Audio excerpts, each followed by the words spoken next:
गुरुवर्यपदाम्बुजां नवनीतनटोत्तंसां गुरुपङ्क्तिश्रियन्नुमः। श्रीमान् वेङ्कटनाथार्य कवितार्किककेसरी वेदान्ताचार्यवर्यो मे सन्निधत्तां सदा हृदि। श्रीविष्णुचित्तकुलनन्दनकल्पवल्लीं श्रीरङ्गराजहरिचन्दनयोगदृश्यां साक्षात् क्षमां करुणया कमलामिवान्यां கோதாமரண்ய சரணம் பிரபத்யே. ஒன்றே புகழென்றுணர்ந்தவர் காட்டத் திருவருளால் அன்றே அடைக்கலம் கொண்ட நம் அத்திகிரி திருமால் இன்றே இசையின் இணையடி சேர்ப்பர் இனிப்பிறவோம் நன்றே வருவதெல்லாம் நமக்கு பரமொன்றிலதே. நமசபாயை. இன்றைய தினம் சரணாகதி சூத்திரங்கள் வரிசையில் நாம் பார்க்க இருக்கும் ரத்னம் 28வது வாக்கியம். ரகசிய ரத்னாவளியிலே எம்பெருமானுடைய ஸ்வரூபத்தை சொல்லிவிட்டு சரணாகதியினுடைய பெருமையெல்லாம் கூறிவிட்டு உத்தர கிருத்தியத்திலே நாம் இருக்க வேண்டிய இருக்கையை விளக்கிச் சொல்லிவிட்டு கைங்கரிய ரசத்தை பற்றி தெளிவித்துவிட்டு இப்பொழுது மோக்ஷ பலன் அதனை பற்றின விசாரம் போய்கொண்டிருக்கிறது. 26வது வாக்கியம் முதல் மோக்ஷ பல விஷயமாக பல சம்சய நிவர்த்திகளை சுவாமி செய்து கொண்டு வருகிறார்.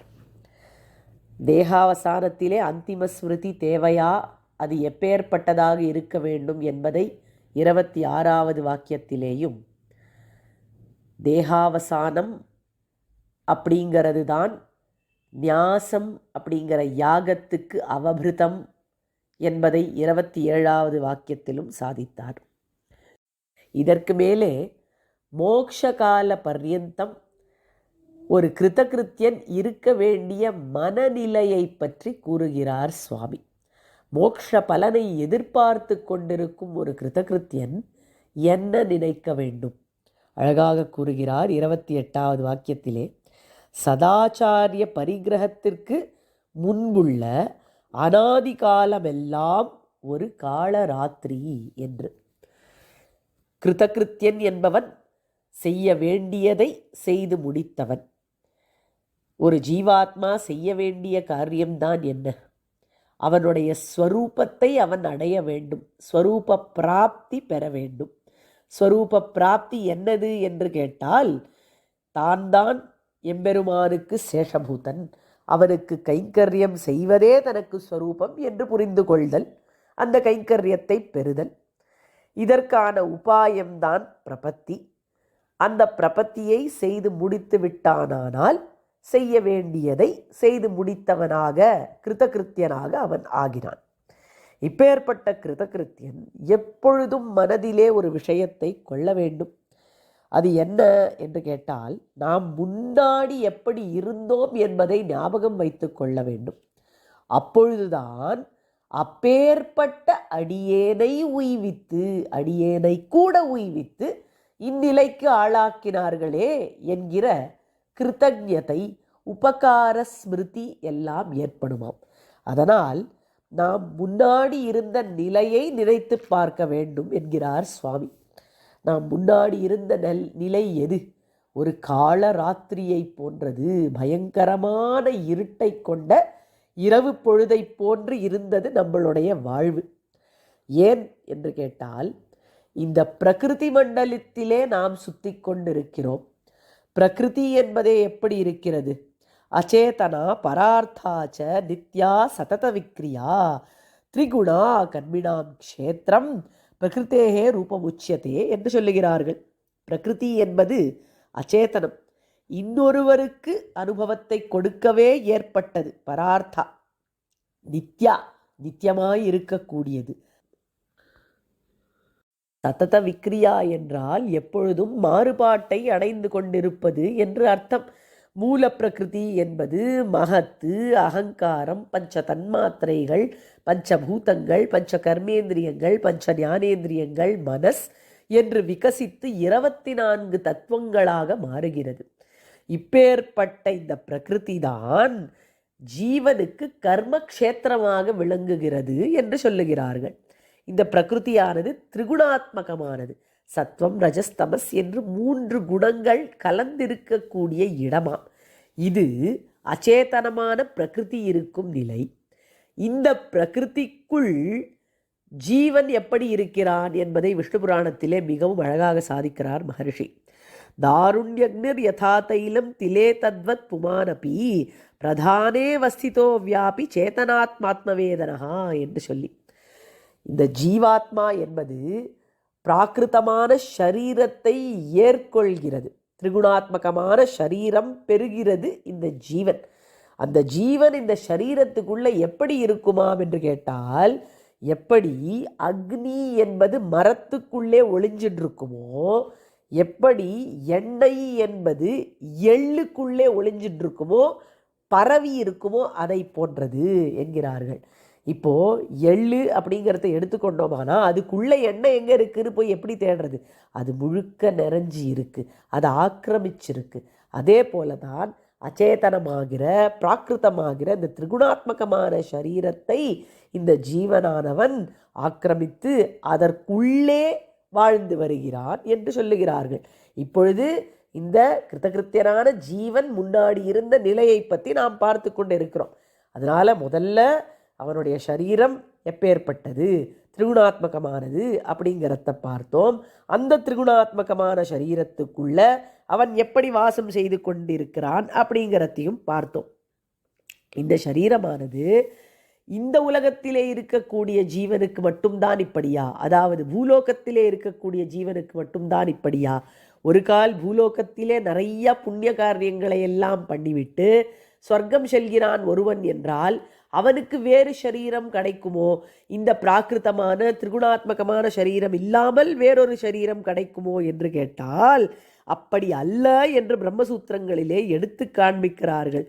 எவன் ஒருவன் யாகம் தானம் முதலிய புண்ணிய காரியங்களை பிரம்மஞானமின்றி செய்கிறானோ அவனுக்கு வேறு லோகம் செல்லும் பொழுதும் ஷரீரமானது திரிகுணாத்மகமாகவே இருக்கும் என்று சொல்லுகிறார்கள். ஆக இந்த மண்டலத்திலே, அதாவது லீலா விபூதி என்கிற மண்டலத்திலே எவன் எங்கே சென்றாலும் அவனுக்கு பிராகிருதமான சரீரமே ஏற்படும். எந்த ஜீவாத்மாவாக இருந்தாலும் அவனுக்கு இருக்கக்கூடிய சரீரமானது பிராகிருதமாகவே திரிகுணாத்மகமாகவே இருக்கும் என்று சொல்லிவிட்டார்கள்.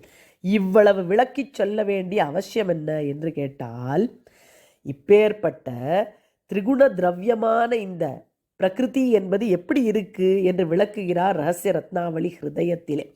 இது கர்ம மூல திரிகுண திரவிய ரூப திரஸ்காரிணியாய் இருக்கிறது அப்படிங்கிறார். கர்மத்தினால் ஏற்படுகிறது இந்த சரீரம். இது எப்படி இருக்குன்னா பகவத் ஸ்வரூப திரோதானகரியாக ஒரு திரையை போல இருக்கிறதாம் இந்த பிரகிருதி அப்படிங்கிறது. அச்சேதனமான திரிகுணாத்மகமான இந்த பிரகிருதி சம்பந்தத்தை நாம் பெற்றதனால் ஒரு திரையை போல் பிரம்ம ஞானமானது ஆத்ம ஞானமானது நமக்கு மறைக்கப்படுகிறது. இந்த அஞ்ஞானத்தினால் மீண்டும் கர்மா என்கிற தொடர்ச்சியிலே நாம் விடுகிறோம். கர்மாவினால் அஞ்ஞானம் ஏற்படுகிறது, அந்த அஞ்ஞானத்தினால் திருப்பி கர்மா பிறக்கிறது. இப்படி அஞ்ஞானம் கர்மா அஞ்ஞானம் கர்மா என்று சொல்லி ஒரு சுழலிலே நாம் மாட்டிக்கொள்கிறோமாம். பீஜாங்குர நியாயத்தாலே சங்கிலி துவக்காய் போருகிற அபச்சார பிரவாகத்தாலே இருள் தருமா ஞாலத்துள்ளே நாம் இருந்து கொண்டிருக்கிறோம் என்று சாதிக்கிறார் சுவாமி. பீஜாங்குர நியாயம் என்றால் என்ன? விதை முதலிலே வந்ததா அல்லது முளை முதலிலே வந்ததா என்பது. இவ்விடத்தில் விதை என்பது அஞ்ஞானம் என்று கொள்ளலாம், முளை என்பது கர்மா என்று கொள்ளலாம். இந்த அஞ்ஞானத்திலிருந்து கர்மா பிறக்கிறது, கர்மாவிலிருந்து அஞ்ஞானம் பிறக்கிறது அப்படிங்கிறது விதையிலிருந்து முளை வந்ததா முளையிலிருந்து விதை வந்ததா என்று தெரியாதபடி தொடர்ச்சியாக சங்கிலி துவக்காக போய்கொண்டே இருக்கிறது. அபச்சாரத்தை இந்த ஜீவனானவன் செய்து கொண்டே இருக்கிறானாம். இதை சுவாமி தேசிகன் மிகவும் அழகாக ரகசியத்திரய சாரத்திலே உபோத்காதாதிகாரத்திலே ஒரு உதாரணத்துடன் சாதிக்கிறார். அவர் சொல்லக்கூடிய விஷயம் என்ன என்று கேட்டால், இந்த ஜீவனானவன் எப்பேற்பட்டவன்?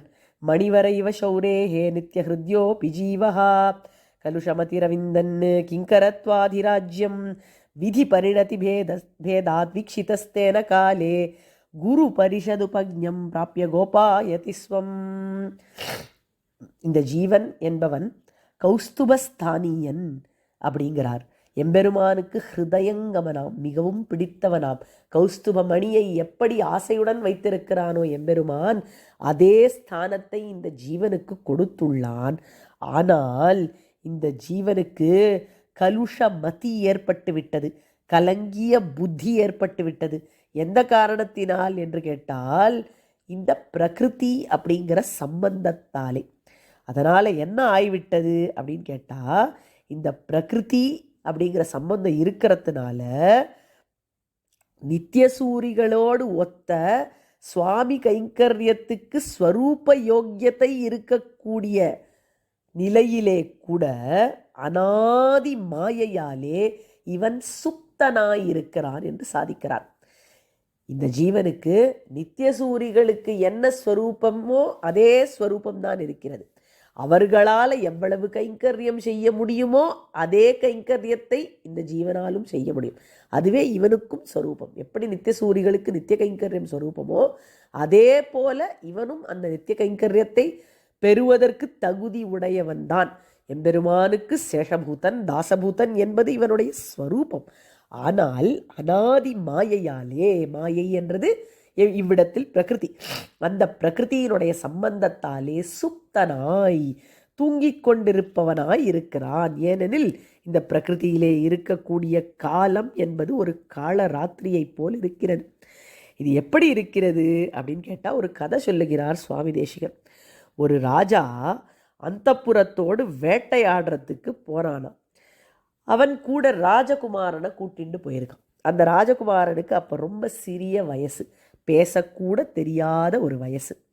அந்த சமயத்தில் வேட்டையாடுற பொழுதுல யாரும் ஒழுங்காக கவனிக்காததனால் அந்த ராஜகுமாரன் தொலைந்து விட்டான். இப்படி கால்நடவாக நடந்து போய் அங்கே ஒரு வேட்டுவச்சேரிக்கு போய் சேருகிறானாம். வேட்டுவச்சேரியிலே வேடுவன் வேடுவச்சி அவனை பார்த்தார்கள். சிறு குழந்தையாக இருக்கிறானே அப்படின்னு அவன் மீது கருணை காட்டி அவனையே எடுத்து வளர்த்து வந்தார்கள். இதனால் என்ன ஆயிடுத்து அப்படின்னு கேட்டால், அந்த சிறு பிள்ளைக்கு அந்த ராஜகுமாரனுக்கு தான் யார் அப்படிங்கிறதெல்லாம் தெரியலை. அவன் தன்னுடைய ஸ்வரூபம் இழந்தவனாக ஆய்விட்டான். தான் ஒரு வேட்டுவச்சேரியின் குழந்தை அப்படின்னு நினச்சிண்டு சபரத்வாதி ஜாதிகளை ஏறிட்டு கொண்டு அப்படிங்கிறார் சுவாமி தேசிகன். அதாவது வேடுவனுக்கே இருக்கக்கூடிய அந்த ஜாதி விசேஷமான குணங்களையெல்லாம் இவன் ஏற்கொண்டானாம்.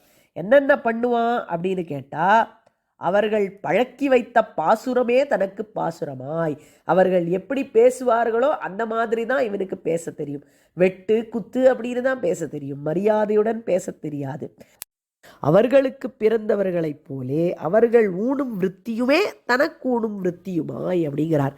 ஒரு வேட்டுவச்சேரியில் குழந்தை பிறந்ததுன்னா அதை எப்படியெல்லாம் வளர்ப்பார்களோ அதே போல இந்த ராஜகுமாரனை வளர்த்து கொண்டு வந்தார்கள். என்ன உணவு அந்த குழந்தை சாப்பிடுமோ, வேடுவ குழந்தை சாப்பிடுமோ அதையே இந்த ராஜகுமாரனும் சாப்பிடுவான். எப்பேற்பட்ட ஆடை தரிக்குமோ அதையே ராஜகுமாரனும் தரித்து கொள்வான். வேட்டுவ தொழிலை எப்படி வேடுவ குழந்தைகள் கற்றுக்கொள்ளுமோ அதே போல இவனும் கற்றுக்கொண்டானாம். இதுதான் தனக்கு ஏற்பட்டது என்கிற உறுதியான புத்தியுடன் வேட்டுவச்சேரியிலே ராஜகுமாரன் வளர்ந்தான். இதற்கு காரணம் என்ன?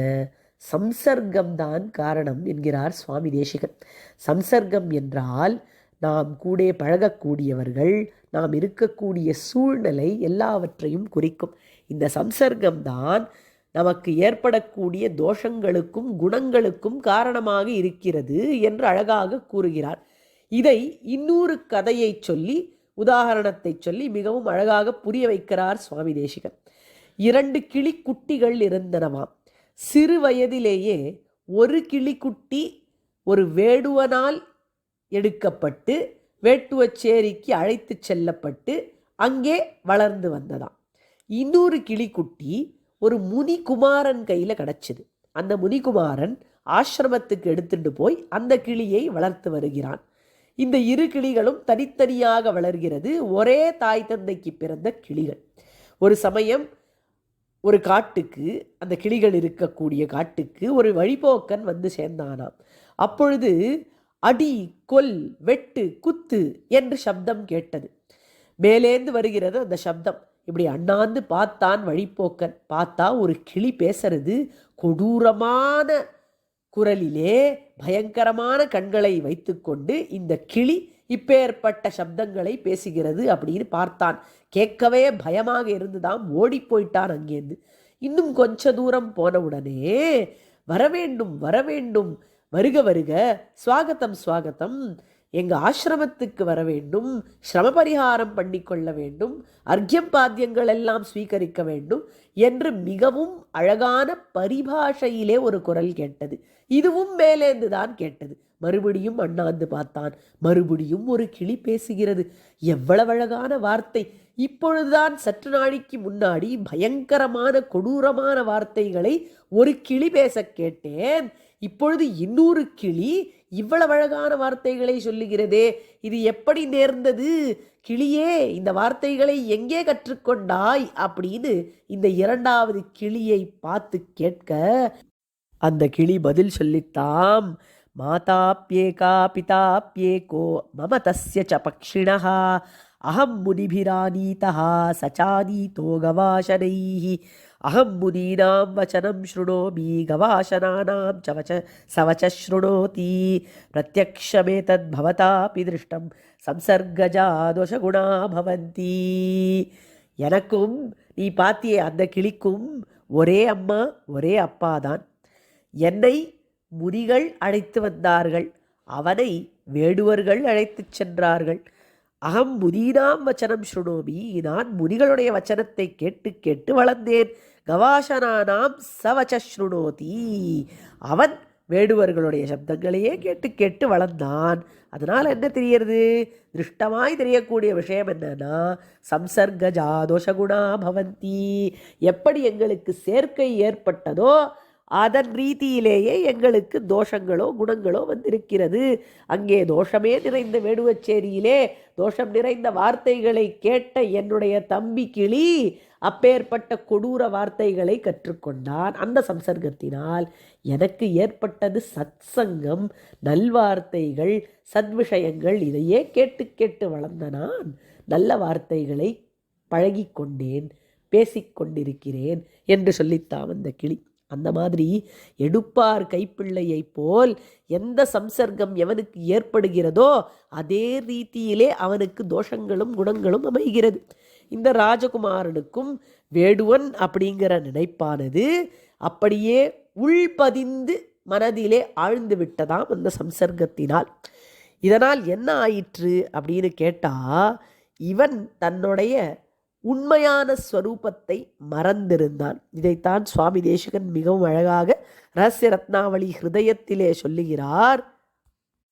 அந்த ராஜகுமாரனை போல் இந்த ஜீவனும் இருள் தருமா ஞாலத்துள்ளே இருந்து எட்டுமிரண்டுமான இக்கட்டளை அறியாதே ஸ்வயம் பிரகாசனான தன்னுடைய ஆகாரங்களையும் காணமாட்டாதே எஞ்ஞான்றும் எங்கும் ஒழிவர நிறைந்து நின்று நித்திய ஆசன்னமான நிரபாய மகாநிதியையும் காணப்பெறாதே பிரகாச பிரவிற்த்தி சூன்யதையாலே காலராத்திரி கல்பமான அனாதி காலமெல்லாம் சுப்தனாயிருக்கிறான் அப்படின்னு விட்டார்.